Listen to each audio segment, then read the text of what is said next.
ঘরে থাকা মাত্র দুটি উপকরণ দিয়ে আজ আপনাদের সাথে লোভনীয় স্বাদের একটা রেসিপি শেয়ার করব, যে রেসিপিটি তৈরি করতে খুবই কম সময় লাগে আর খেতে খুবই দুর্দান্ত হয়। আজকের রেসিপি পর্বে শেয়ার করব আলুর পরোটা। আমার নতুন এবং পুরনো বন্ধু সকলকে স্বাগত জানিয়ে রেসিপিটি তৈরি করব। আর আপনাদের কাছে আমার অনুরোধ রইল পুরো রেসিপিটি দেখার জন্য। একদম স্কিপ করে দেখবেন না বন্ধুরা, ভালো লাগবে কথা দিচ্ছি।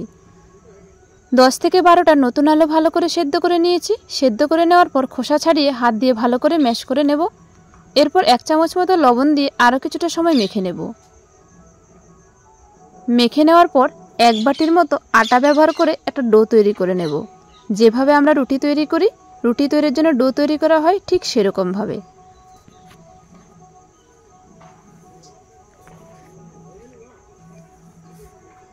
শীতের সকালে ঘুম থেকে ওঠার পর আমরা চেষ্টা করি কিভাবে অল্প সময়ে যে কোনো একটা রেসিপি তৈরি করে নেওয়া যায় সকালের জলখাবারের জন্য।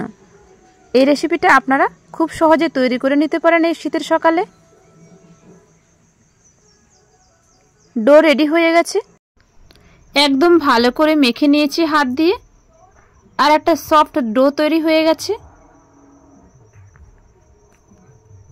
এরপর লেচি কেটে আলুর পরোটাগুলো তৈরি করে নেব।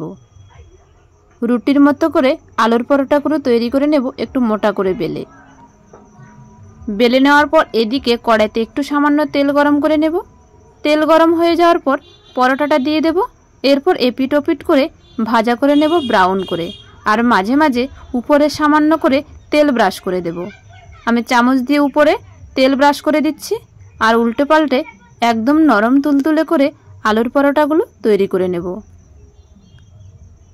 এভাবে আমি সমস্ত আলুর পরোটাগুলো তৈরি করে নেব। আমরা অনেক সময় পুর তৈরির ঝামেলার জন্য আলুর পরোটা তৈরি করতে চাই না, কিন্তু খুব সহজে এই রেসিপিটি তৈরি করা যায়।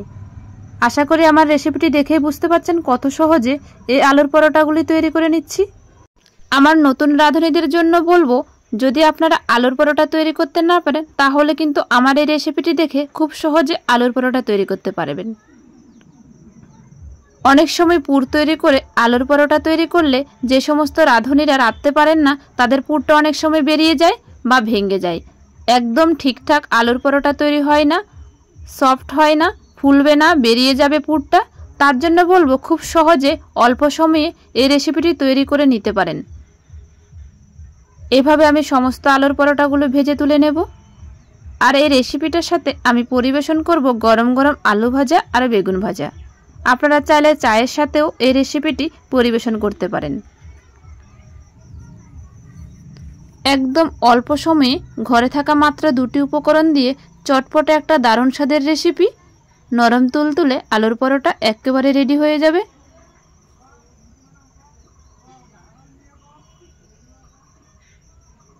গরম গরম আলুর পরোটা পরিবেশন করে নিচ্ছি বেগুন ভাজা এবং আলু ভাজার সাথে।